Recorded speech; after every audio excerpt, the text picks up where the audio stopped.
Dear students, Assalamu alaikum and welcome to your social science class. Well, today we are going to read chapter number 7 of your textbook. It's about empires, cities, and villages.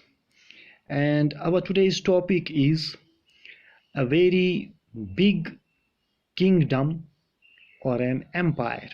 So, what's an empire? Let us see.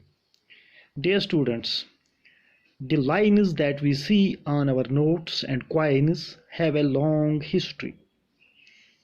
They were made out of stone and placed on the top of a very big stone pillar at Sarnath.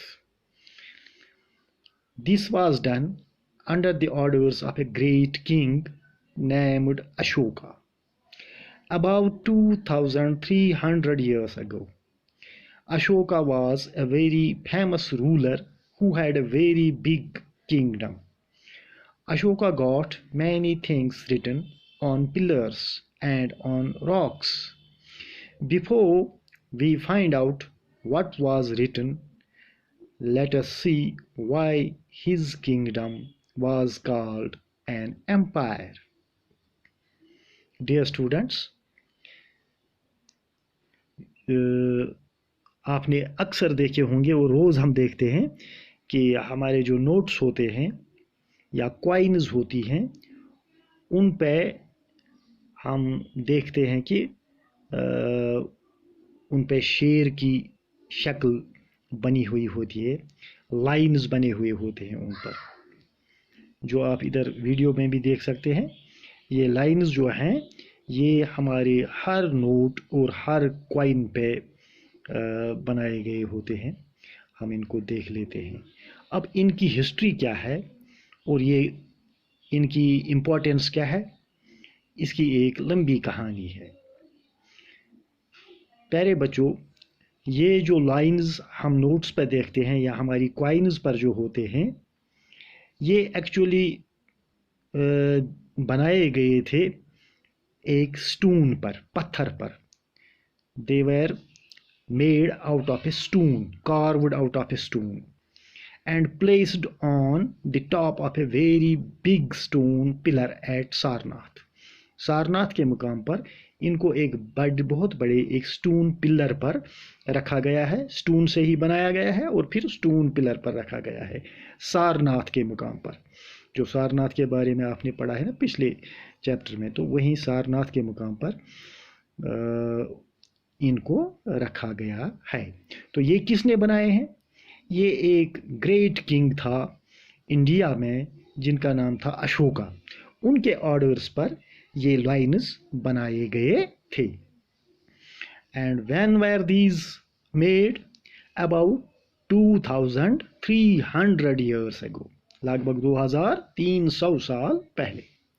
अब अशोका के बारे में जानने की कोशिश करेंगे कि अशोका कौन थे। Ashoka was a very famous ruler who had a very big kingdom. Ashoka got many things written on pillars and on rocks. ये अशोका बहुत बड़े एक एम्पायर गुजरे हैं, बहुत बड़े बादशाह गुजरे हैं।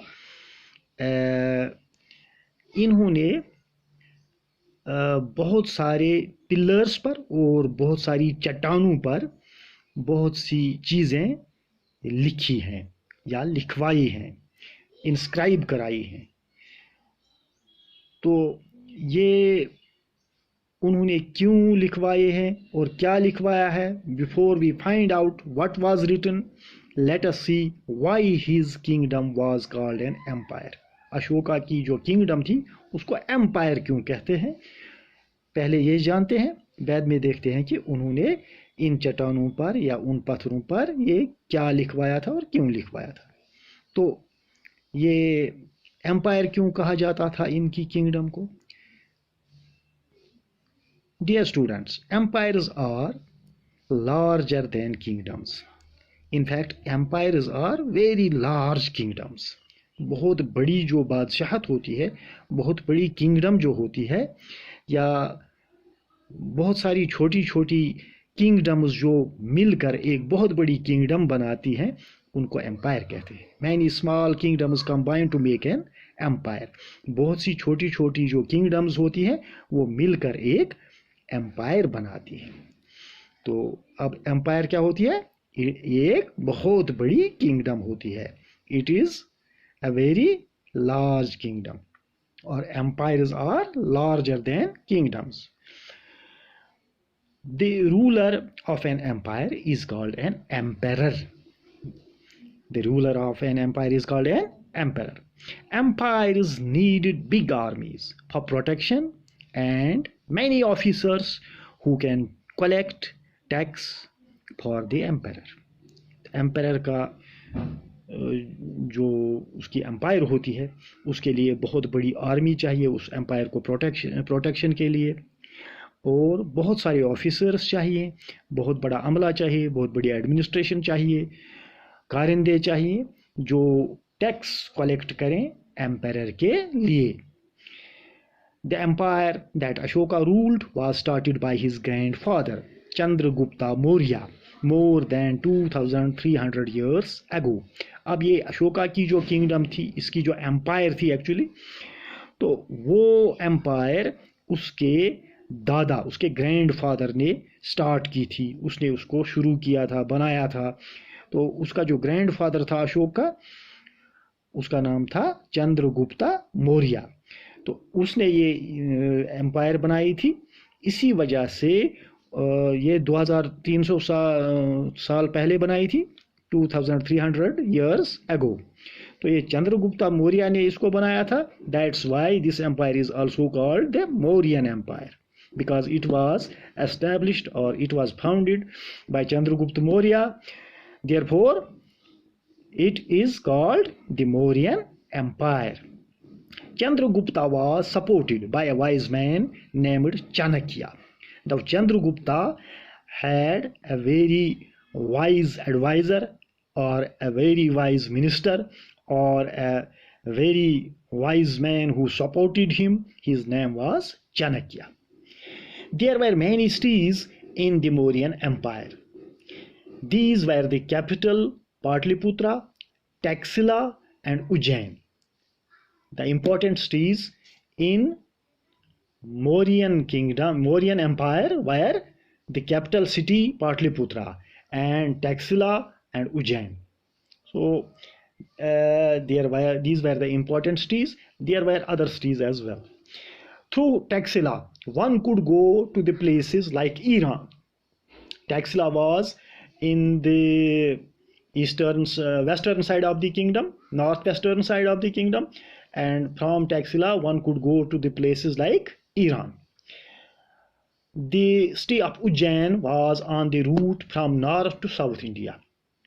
Ujjain city was located on the route from north to south India.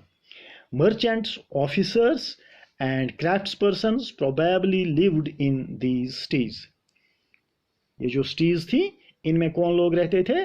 Probably इनमें merchants रहते थे, officers रहते थे, और craftspersons रहते थे. In other areas, there were villages of farmers and herders. बाकी जो गाँव थे इस एम्पायर में, वहाँ विलेजर्स रहते थे, वहाँ फार्मर्स रहते थे, किसान लोग, और हर्डर्स रहते थे जो माल मवेशी पालते थे.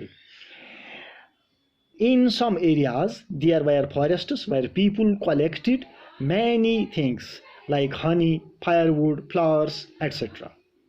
and hunted animals for food. So there were forested areas also where people collected many things like honey, firewood, flowers, etc. and they also hunted animals for food. Dear students, people in different parts of the Mauryan Empire spoke different languages. As it was a very big empire, very large empire, it had many regions. So people from different languages, probably people from different regions, they might have been speaking different languages. They probably ate different kinds of food and also wore different kinds of clothes. लोग मुख्तलिफ रीजनों में रहते थे, मुख्तलिफ किस्म की ज़ुबानें बोलते थे, मुख्तलिफ किस्म का खाना खाते थे और मुख्तलिफ किस्म का पोशाक पहनते थे। उनका खाना पीना, उनके कपड़े और उनकी ज़ुबानें मुख्तलिफ थी, डिफरेंट थी एक दूसरे से। रूलिंग द एम्पायर, अब ये एम्पायर जो थी इसका जो एडमिनिस्ट्रेटिव सिस्टम था ये किस तरह से चलता था, इसका रूल कैसे करता था एम्पायर का, वो बादशाह कैसे चलाता था इसको। As the empire was so large different parts had to be ruled differently. ये एम्पायर बहुत बड़ी थी इसलिए इसके डिफरेंट जो पार्ट्स थे उनको डिफरेंट तरीके से रूल करना था। The area around Pataliputra was under the direct control of the empire. जो पाटलिपुत्रा के इर्द गिर्द का इलाका था उस इलाके में ये जो एम्पायर था, जो किंग ये एम्पायर था, वो उसको डायरेक्ट वहाँ पे खुद रूल करता था। In empires there used to be one big capital city. ये जो एम्पायर होती है उसमें एक कैपिटल सिटी होती है, जो सबसे बड़ी सिटी होती है वो कैपिटल सिटी होती है। It was the place where the emperor and his family lived, but there were other small capitals also. एक तो इसमें कैपिटल सिटी होती है, कैपिटल सिटी में एम्पायर रहता है और उसकी फैमिली रहती है, इसके अलावा उसकी और छोटी छोटी कैपिटल्स भी होती हैं, स्मॉल कैपिटल्स होती हैं। एक एम्पायर में एक मेन कैपिटल के अलावा और सेंट्रल कैपिटल के अलावा और स्मॉल कैपिटल्स भी होती थी। तो उन स्मॉल कैपिटल्स में कौन रहता था? The emperor used to send his most trusted people like from his family to rule these small capitals. In small capitals में एम्परर अपनी फैमिली से अपने ट्रस्टेड पर्सन्स को भेज देता था जो वहाँ से रूल करते थे इस एम्परर के नाम पर। ठीक, officers were appointed to collect taxes from farmers, herders, craftspersons and traders who lived in villages and towns in that area. और इस एरिया में ऑफिसर्स अपॉइंट किए जाते थे जो टैक्सेस कलेक्ट करते थे फार्मर्स से और हर्डर्स से और क्राफ्ट्स पर्सन से, ट्रेडर्स वगैरह से, सब लोगों से जो टैक्स वसूल करते थे। किसके लिए? एम्पायर के लिए। तो ये ऑफिसर्स जो थे ये टाउन्स वगैरह और विलेजेस वगैरह से ये टैक्सेस कलेक्ट करके फिर इनको वो अपने एम्पायर को भेज देते थे। Officers also punished those who did not obey the king's orders. अब अगर कोई वायलेशन करता था रूल्स की, किंग्स के ऑर्डर्स नहीं मानता था, तो ये ऑफिसर्स उसको पुनिशमेंट भी देते थे, सज़ा भी देते थे। Many of these officers were given salaries. इनमें से अक्सर जो ऑफिसर्स होते थे उनको सैलरीज दी जाती थी, तनख्वाह दी जाती थी। Messengers took messages and orders from one place to another and spies और जासूस kept a watch on the officers.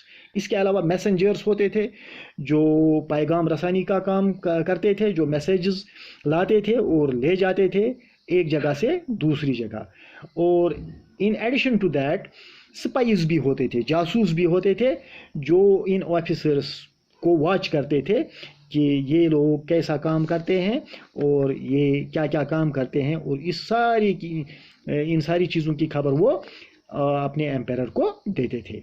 The empire controlled all this with the help of his family and senior ministers. तो ये जो सारी empire होती थी इसका control empire चलाता था अपनी फैमिली और अपने सीनियर मिनिस्टर्स के हेल्प से।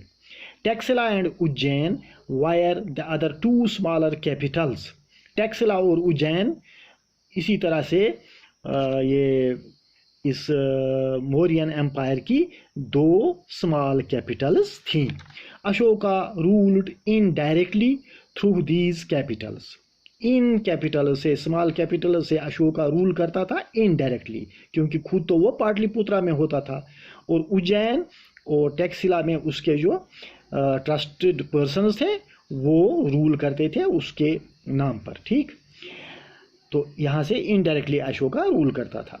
Many times princes from Ashoka's family were sent as governors to these places. इन जगहों पर अशोका अपने प्रिंसेस को भेजता था as governors. The Mauryans tried to control roads and rivers because they were important for transport and trade.